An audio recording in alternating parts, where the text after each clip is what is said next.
আমি সম্বিদানন্দজিকে বললাম, তাই হবে, আপনার কথা শিরোধার্য। আমি নিজের থেকে অনুমতি চাইব না। আপনি কাব্যশাস্ত্রে সুপণ্ডিত, তাই আপনাকে জিজ্ঞাসা করছি, বহু গ্রন্থ মহাকবি কালিদাসের রচিত বলে প্রসিদ্ধি আছে, কিন্তু ওই সব গ্রন্থই কি কালিদাস লিখে গেছেন বলে মনে করেন? তাঁর জন্মস্থান, স্থিতিকাল, মৃত্যু নিয়েও পণ্ডিতদের মধ্যে অনেক বিসম্বাদ আছে বলে শুনেছি। এ সম্বন্ধে আপনি আমাকে কিছু বলুন। তিনি বললেন, তুমি ঠিকই শুনেছ। কালিদাসের জন্মস্থান, মৃত্যুস্থান এবং গ্রন্থের সংখ্যা নিয়ে প্রত্নতত্ত্ববিদ পণ্ডিতদের মধ্যে অনেক মতভেদ আছে। তবে আপাতত সিদ্ধান্ত এই যে তিনি মালব ও বুন্দেলখণ্ডের মধ্যবর্তী প্রাচীন দশপুর নামক গ্রামে জন্মগ্রহণ করেন। মেঘদূতের ২৯ হতে ৪৩ শ্লোক পড়লে উজ্জয়িনীতে তাঁর বসতি স্থান বলেও অনুমান করা যায়। কালিদাসের স্থিতিকাল নিয়েও অনেক বিবাদ আছে। জ্যোতির্বিদ্যাভরণের মতে তিনি প্রথম খ্রিস্টপূর্ব শতাব্দীর লোক। আবার বল্লাল প্রণীত ভোজ প্রবন্ধের প্রমাণানুসারে তাঁকে একাদশ খ্রিস্ট শতাব্দীর লোক বলে গ্রহণ করতে হয়। ভোজ প্রবন্ধের কথা হিতোপদেশের ন্যায় কপোলকম্পিত, সুতরাং তা প্রামাণিক নয়। কারণ কুমারিল ভট্ট ভোজের বহু পূর্বে তাঁর তন্ত্রবার্তিকে শকুন্তলা হতে সতাং হি সন্দেহপদেষু বস্তুষু প্রমাণমন্তঃকরণ প্রবৃত্তয়ঃ এই বাক্যাংশের উদ্ধৃতি দিয়েছেন। কুমারিল ভট্ট সপ্তম খ্রিস্টাব্দে আবির্ভূত হয়েছিলেন, আর ৬৩৪ খ্রিস্টাব্দে চালুক্যরাজ পুলকেশী প্রদত্ত তাম্রশাসনে ভারবী ও কালিদাসের নামও প্রকাশ পেয়েছে। এছাড়া মন্দাসোর বা দশপুর স্থিত সূর্য মন্দিরে ৪৭২ খ্রিস্টাব্দে বংশভট্টি রচিত প্রশস্তিতে মেঘদূতাদির অনুকৃতিও দেখা যায়। অতএব কালিদাসের আবির্ভাবকাল নিয়ে ভোজ প্রবন্ধ বা জ্যোতির্বিদাভরণের কথাকে বিশ্বাস করা যায় না। মহাকবি কালিদাস রচিত মেঘদূতে দেখা যায়, মেঘদূতের মেঘ অভিশপ্ত যক্ষের সংবাদ নিয়ে রামগিরি হতে হিমালয়ে যাত্রা করবে। তদুপলক্ষে কালিদাস ১৪ নম্বর শ্লোকে যা লিখেছেন তার অর্থ হল, হে মেঘ, তুমি যখন এই রামগিরি আশ্রম থেকে নিষ্ক্রান্ত হবে, তখন তোমাকে আর দিংনাগাদির স্থূল শুণ্ড বিক্ষেপ অর্থাৎ ধর্ম বিষয়ক অভিঘাত সহ্য করতে হবে না, ইত্যাদি। বিখ্যাত টিকাকার মল্লিনাথ বলেছেন, কালিদাস আচার্য দিংনাগকে লক্ষ্য করেই শ্লোকটি রচনা করেন। মল্লিনাথের কথায় প্রতিপাদিত হচ্ছে যে কালিদাস দিংনাগের কিঞ্চিত পরবর্তী। এদিকে বৌদ্ধ গ্রন্থ হতে জানা যায়, আচার্য বসুবন্ধু ও দিংনাগ বৌদ্ধ পণ্ডিত অসঙ্গের শিষ্য। বৌদ্ধ পণ্ডিতগণ বসুবন্ধুকে ৪র্থ শতাব্দীর লোক বলে স্থির করেছেন। বসুবন্ধু ৪র্থ শতাব্দীর লোক হলে আচার্য দিংনাগও ৪র্থ শতাব্দীর লোক। কালিদাস ও দিংনাগ সমসাময়িক হলে কালিদাসের স্থিতিকাল ৪র্থ শতাব্দী বলে স্বীকার করে নিতে হয়। এ সম্বন্ধে অকাট্য প্রমাণ, কালিদাস ছিলেন বিক্রমাদিত্যের নবরত্নের শ্রেষ্ঠ রত্ন। দ্বিতীয় চন্দ্রগুপ্তই যে বিক্রমাদিত্য উপাধি গ্রহণ করেছিলেন এ বিষয়ে ঐতিহাসিকরা সকলেই একমত। দ্বিতীয় চন্দ্রগুপ্ত ৪র্থ শতাব্দীতে রাজত্ব করেন। তাঁর পুত্র কুমারগুপ্তের জন্ম উপলক্ষে কালিদাস কুমার সম্ভব লিখে রাজাকে উপহার দিয়েছিলেন। মহাকবির গ্রন্থ সংখ্যা সম্বন্ধে এই কথা বলতে পারি যে কুমার সম্ভব, মেঘদূত, রঘুবংশ, ঋতুসংহার এবং অভিজ্ঞান শকুন্তলম যে তাঁরই অনুপম কাব্যকৃতি, এ বিষয়ে কারো সন্দেহ থাকা উচিত নয়। কালিদাস প্রথমে কুমার সম্ভব, পরে মেঘদূত এবং তারপর রঘুবংশ ও ঋতুসংহার রচনা করেছিলেন। প্রসিদ্ধি আছে কালিদাস প্রথম জীবনে মূর্খ ছিলেন। তিনি তখন উষ্ট্র শব্দটিও শুদ্ধভাবে উচ্চারণ করতে পারতেন না। এজন্য তিনি পত্নী কর্তৃক অপমানিত হন। লাঞ্ছিত কালিদাস মনের দুঃখে উজ্জয়িনীর মহাকাল মন্দিরে গিয়ে পড়েছিলেন। মহাদেবের কৃপায় তার মধ্যে সহসা অলৌকিক কবিত্ব শক্তির স্ফুরণ হয়। মনের আনন্দে তিনি পত্নী কমলা দেবীর নিকট ফিরে এলে তিনি প্রত্যাগমনের কারণ জিজ্ঞাসা করায় কালিদাস উত্তর দেন, আস্তি কশ্চিৎ বাগ বিশেষঃ। এই কয়টি পদ নিয়েই মহাকবি কালিদাস তাঁর মহাকাব্যগুলি রচনা করেছিলেন। যেমন কুমার সম্ভবের প্রথম চরণটি হল, আস্তি উত্তরস্যাং দিশি দেবাত্মা হিমালয়ো নাম নাগাধিরাজঃ। মেঘদূতের প্রথম পংক্তি আরম্ভ করছেন, কশ্চিৎ কান্তা বিরহ গুরুণা স্বাধিকারা প্রমত্তঃ। রঘুবংশের প্রথমে লিখছেন, বাগর্থাবিব সম্পৃক্তৌ বাগর্থ প্রতিপত্তয়ে। আর ঋতুসংহার আরম্ভ করেছেন এই বলে, বিশেষ সূর্যঃ স্পৃহণীয় চন্দ্রমা ইত্যাদি। প্রচণ্ড শব্দের যোগ্যতা অধিকতর হলেও কালিদাস বিশেষ শব্দের প্রয়োগ করেছিলেন বলে অনেকেই অনুমান করেন। বিক্রমার্বসী এবং মালবিকাগ্নিমিত্রম ও কালিদাসের লেখা, সে বিষয়ে কোনো সন্দেহ নাই। তবে দ্বাত্রিংশৎ পুত্তলিকা এই গ্রন্থগুলি কালিদাসের নামে প্রচলিত থাকলেও ওইটি কালিদাসের রচিত বলে আমরা মনে করি না। নলোদয় নামক কাব্যটি কালিদাসের নামে চললেও বস্তুত গ্রন্থটি নারায়ণ পণ্ডিতের পুত্র রবিদেব কর্তৃক রচিত। মহাকবির মৃত্যু নিয়েও অনেক কুহেলি সৃষ্টি হয়েছে। সিংহলে মহাকবির অপমৃত্যু বিষয়ক রটনা থাকলেও প্রকৃত সত্য এই যে কালিদাসের পরিণত বয়সে উজ্জয়িনীতেই, আমাদের এই ভারতের মাটিতেই দেহাবসান ঘটেছিল। আমি মহাত্মাকে বললাম, আপনার কাছে আমি অনেক নূতন কথা জানতে পারলাম। কাব্য বিষয়েই হোক আর তত্ত্ব বিষয়েই হোক, আপনি যখনই কথা বলেন তার মধ্যে বৈদগ্ধ্য, রস এবং যুক্তি থাকে। সেজন্য আপনি প্রতিদিন যেসব কথা আলোচনা করেন আমি তা ডায়েরিতে টুকে রাখি। এসব কথা সাধারণ সাধু সন্ন্যাসীদের কাছে শুনতে পাবো বলে আশা করি না। তবে এই কথা ভেবে আশ্চর্য হই, আপনার কাছেই শুনেছিলাম যে আপনি অল্প বয়সেই এক রামায়েত বৈষ্ণব সাধুর প্রভাবে গৃহত্যাগ করেছিলেন। এত সব শাস্ত্র আপনি অধ্যয়ন করলেন কিভাবে? দীর্ঘকাল ধরে সাধু সন্ন্যাসীদের সঙ্গে জীবন কাটালে অনেক মিঠা মিঠা বুলি এবং রোচক বাক্য ও গল্পাদি শুনে শুনেই শিখে ফেলা যায়, কিন্তু সেসব কথার কোনগুলি শাস্ত্রসিদ্ধ বা নিজের উপলব্ধি তা একটু বিচারেই ধরে ফেলা যায়। চুলচেরা বিচার বা বিশ্লেষণেই ধরা পড়ে যায় সেসব কথার পরস্পর বিরোধ এবং অন্তঃসার শূন্যতা। কিন্তু আপনি যখন কথা বলেন তা শুনে অভিভূত হয়ে পড়ি। সম্বিদানন্দজি বললেন, लेकिन बहुत शुक्रिया, बहुत शुक्रिया, आपने मुझे बड़ा सर्टिफिकेट दे दिया। আমি দীর্ঘকাল গঙ্গাসাগর সঙ্গমে বাস করে যখন গিরনারে গিয়ে গুরুজির দর্শন পাই, তখন গুরুজির এক সন্ন্যাসী শিষ্য ছিলেন। তিনি অসাধারণ সংস্কৃতজ্ঞ পণ্ডিত ছিলেন। তিনি গুরুজির সঙ্গে অনর্গল সংস্কৃতেই কথা বলতেন। একদিন তার কাছে সংস্কৃত শিখবার আগ্রহ প্রকাশ করলে গুরুজির আদেশে তিনি আমাকে বলেন, তোমাকে 6 মাসেই সংস্কৃত শিখিয়ে দেব, চিন্তা নাই। এই বলে তিনি আমাকে কলাপ ব্যাকরণ পড়াতে আরম্ভ করেন। ব্যাকরণের পাঠ শেষ করেই আমি কাব্য পড়তে আরম্ভ করি।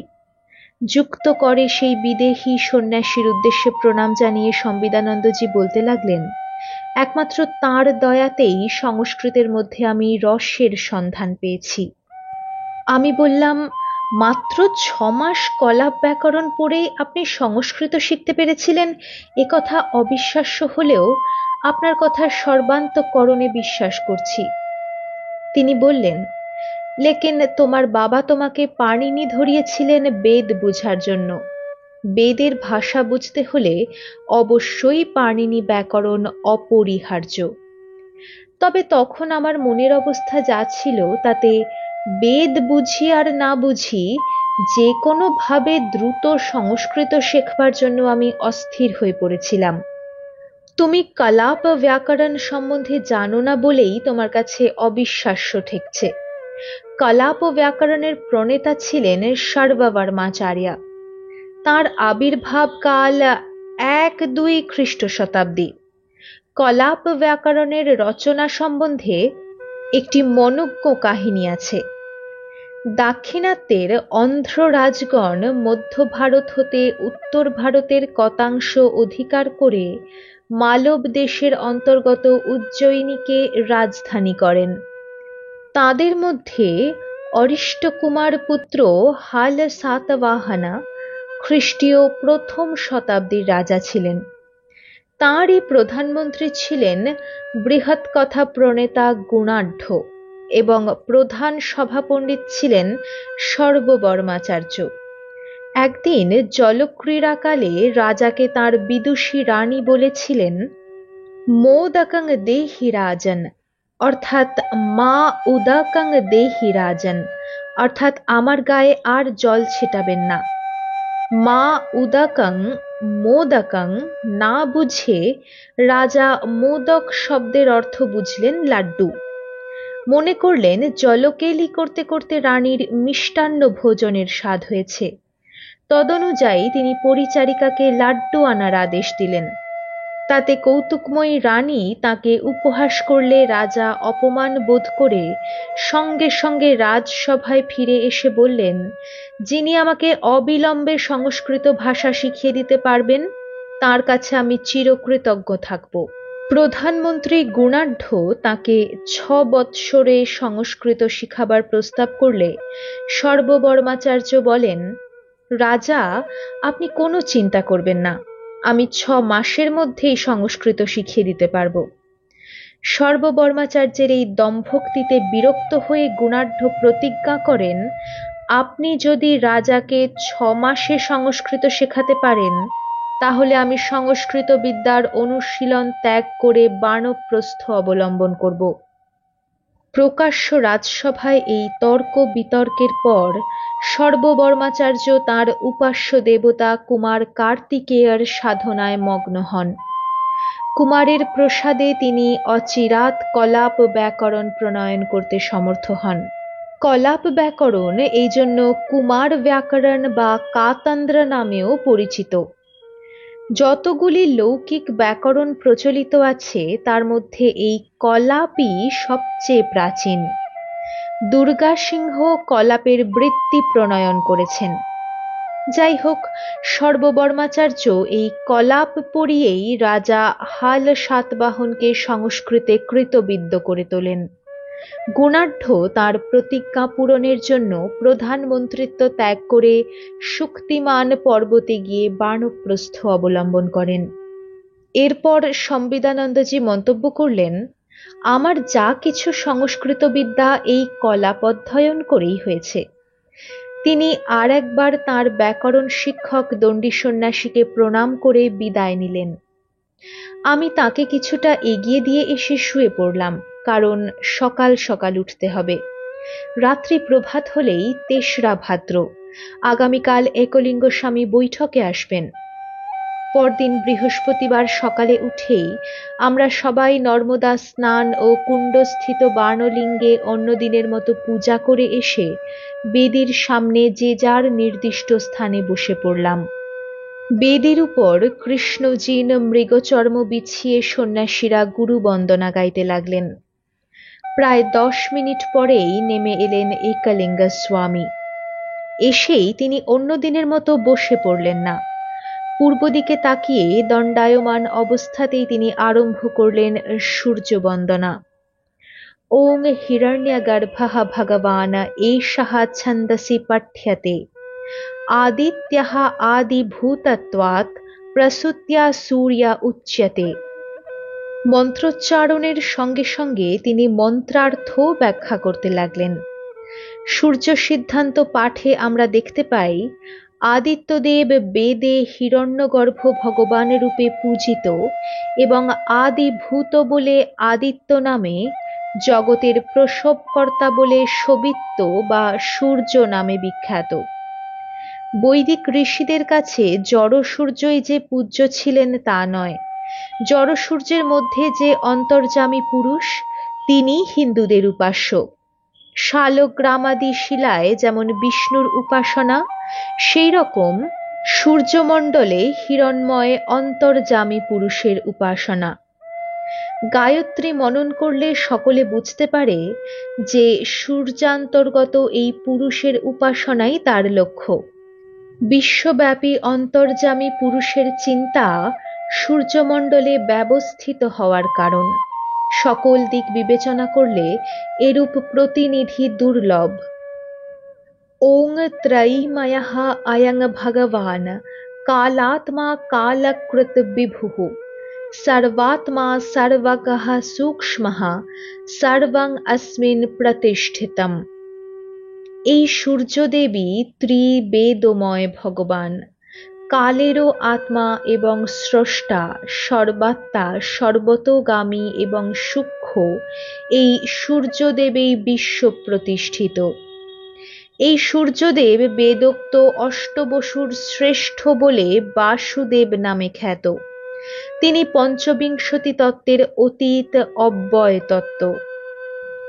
वासुदेवः परं ब्रह्म तत्मूर्तिः पुरुषपरः अव्याक्तः निर्गुणः शान्तः পঞ্চবিংশাৎ পরঃ অব্যয়ঃ ইত্যাদি মন্ত্রে সূর্য নারায়ণকে করজোড়ে প্রণাম করেই তিনি ডান দিকে ঘুরে নর্মদা মাতাকে প্রণাম করে বলতে লাগলেন, রেবে কৃপা কিন্ন বিধীয়তে ত্বয়া দীনো ভবন্যেষ জনঃ প্রতীক্ষতে দৃष्ट्वा রুদন্ত শিশুমাত্মজং ন কিং কারুণ্যপূর্ণা জননী ত্বরায়তে। মা নর্মদা, তুমি আমাদের উপর দয়া কেন করছো না? রোরুদ্যমান শিশুকে দেখে প্রত্যেক মাই তো দ্রুত এসে কোলে তুলে নেয়, তবে তুমি কেন মা আমাদের মতো অসহায় শিশুদেরকে কোলে তুলে নিচ্ছ না?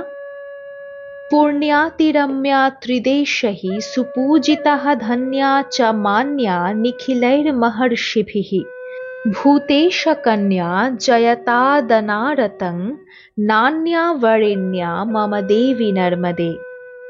অর্থাৎ সমস্ত দেবতাবৃন্দ এবং মহর্ষি কর্তৃক সুপূজিতা, পরম মান্যা, পরম দ্যুতি দীপ্তা, স্বয়ং মহেশ্বরের কন্যা পরম পুণ্যময়ী মা নর্মদে, তুমি এই ত্রিভুবনে ধন্যা। সর্বদাই তোমার জয় হোক। আমার দৃষ্টিতে এই ত্রিজগতে তুমি একমাত্র আরাধ্যা দেবী। হরা নর্মদে। নর্মদা মাইকে প্রণাম করে এইবার মহাত্মা বেদীর উপর উপবেশন করলেন। উপস্থিত সকলেই ধুল্লবলুণ্ঠিত হয়ে তাকে প্রণাম করলেন।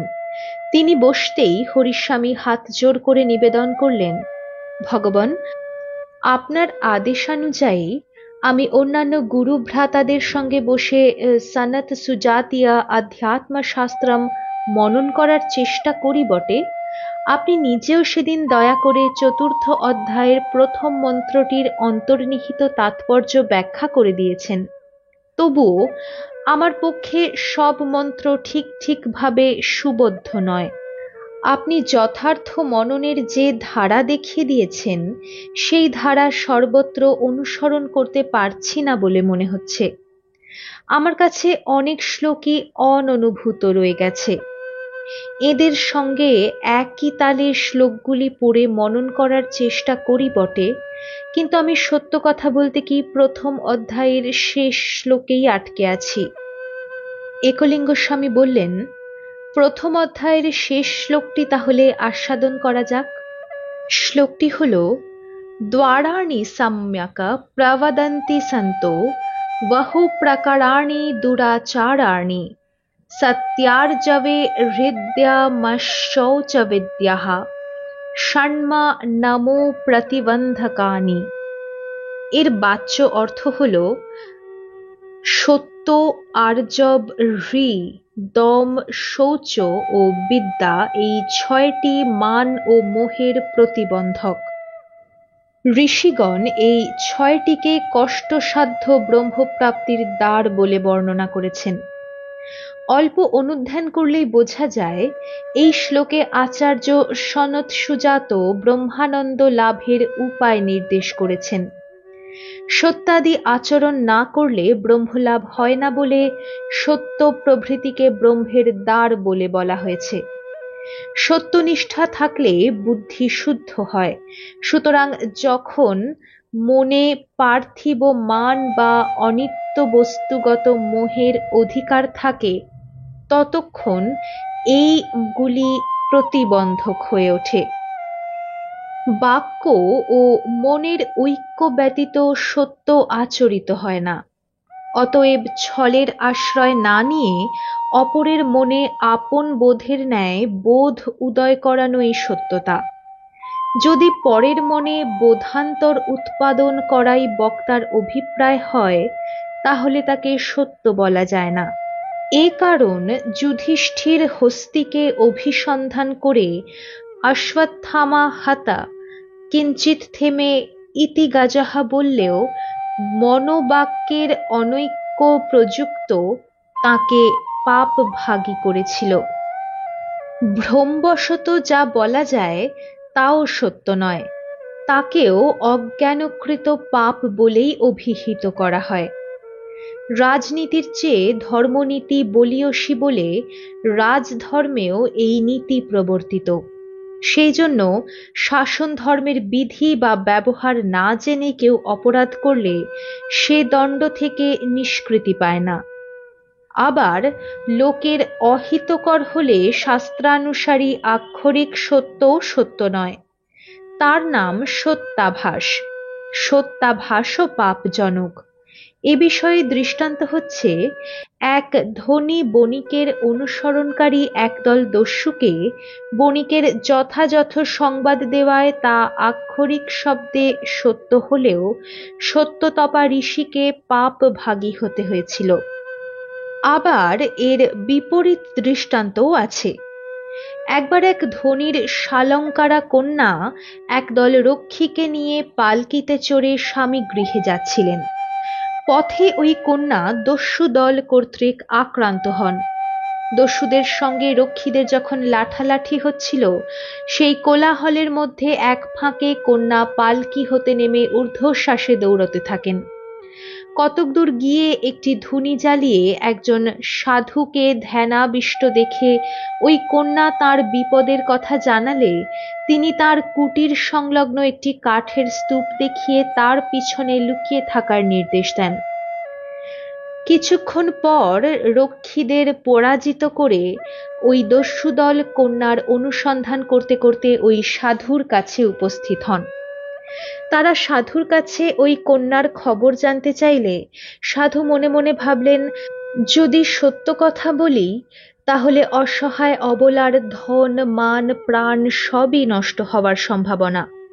যদি নীরব থাকি তাহলে কন্যার প্রতি আমার সহানুভূতি আছে, এই ভেবে দস্যুদল আমার কুটিরের চারদিক অনুসন্ধান করে বলপূর্বক কন্যার যথা সর্বস্ব অপহরণ করে নিয়ে যাবে। তাহলে শরণাগতকে রক্ষা করা যে পরম ধর্ম, তা আমার দ্বারা পালিত হবে না। আর যদি কন্যাকে আদৌ দেখিনি এরকম মিথ্যা বলি তাহলে আমাকে তপভ্রষ্ট হতে হয়। তবুও এ স্থলে সত্যের অপলাপ করাই কর্তব্য। এই বিবেচনা করে সাধু দস্যুদেরকে বললেন, আমি তোমাদের বিপরীত দিকে কন্যাটিকে দৌড়ে যেতে দেখেছি। সাধুর সেই কথা শুনে দস্যুরা সেই দিকে ছুটে গেল। কন্যাও বিপদমুক্তা হলেন। এখানে বাহ্যত সত্যের অপলাপ করলেও সাধু কোনো পাপ ভাগী হলেন না।